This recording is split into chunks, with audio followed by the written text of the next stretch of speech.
اللہم صلی علی محمد وعلی آلہ وبارک وسلم۔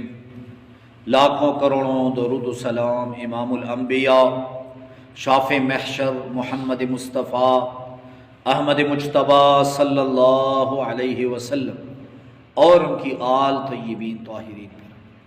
تو میرے بھائیوں اور میری بہنوں، وظائف میں اللہ رب العزت نے بے پناہ طاقت رکھی ہے، اور وظائف کیا ہیں؟ اللہ رب العزت سے براہ راست مانگنا، اللہ کے خزانوں سے براہ راست مدد حاصل کرنا، یہ ہے وظائف۔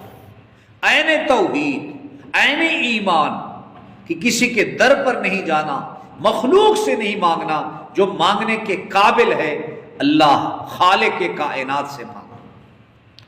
آج جو عمل میں آپ کے پاس لے کر آیا ہوں، سلطان الاولیاء حضرت نظام الدین رحمت اللہ علیہ،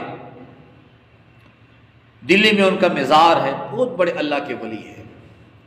تو حضرت نظام الدین اولیاء رحمت اللہ علیہ کے پاس اگر مریدین آتے اور وہ ان کو کہتے کہ حضرت ہمیں فقر و فاقہ کی شکایت ہے، ہمارے رزق میں کمی ہے، کاروبار میں ترقی نہیں، پیسے آتے ہیں لیکن سمجھ نہیں آتی کہاں خرچ ہو جاتے ہیں، تو حضرت نظام الدین اولیاء رحمت اللہ علیہ بہت بڑے اللہ کے ولی ہیں، وہ اپنی مریدین کو ایک عمل بتاتے، لیکن عمل کے ساتھ ایک بات ضرور کہتے کہ اس عمل کو آپ نے پابندی سے کرنا ہے۔ وہ فرماتے کہ آپ نے ایسے کرنا ہے کہ جب عشاء کی نماز آپ پڑھ لیں تو سورہ مزمل پڑھیں ایک مرتبہ۔ کتنی مرتبہ؟ صرف ایک مرتبہ سورہ مزمل پڑھیں اور پھر دعا کر لیں۔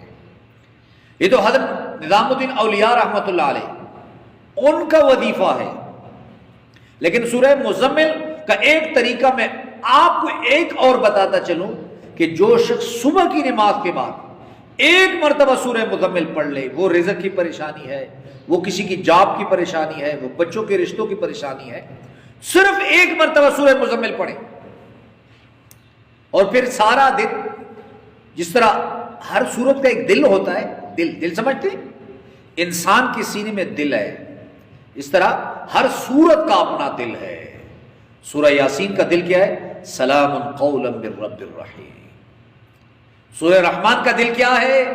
فبأي آلاء ربكما تكذبان۔ اور سورہ فاتحہ کا دل کیا ہے؟ ایاک نعبد وایاک نستعین۔ اسی طرح سورہ مزمل کا جو دل ہے وہ کیا ہے؟ ان لک فی النہار سبحا طویلا۔ یہ سورہ مزمل کا دل ہے۔ تو اگر آپ کے پاس عشاء کے بعد ٹائم نہیں تو آپ کی کوئی پریشانی ہے، آپ سورہ مزمل صبح پڑھ لیں، پڑھ لیا آپ نے، اس کے بعد جو اس کا دل ہے ان لک فی النہار سبحا طویلا، اس کو آپ سارا دن اس کا ورد کرتے رہے۔ آفس میں کام کر رہے ہیں، آپ رکشے پہ جا رہے ہیں، موٹر سائیکل پہ جا رہے ہیں، بائک پہ جا رہے ہیں، بس میں جا رہے ہیں، ان لک فی النہار سبحا طویلا، ان لک فی النہار سبحا طویلا، پریشانی ہے پڑھتے جائیں اور اللہ کی طرف توجہ رکھیں۔ میں آپ کو گارنٹی دیتا ہوں کہ اللہ رب العزت آپ کے تمام مسائل حل کریں گے۔ اللہ ہم سب کا حامی و ناصر ہو۔ وآخر دعوانا ان الحمد للہ رب العالمین۔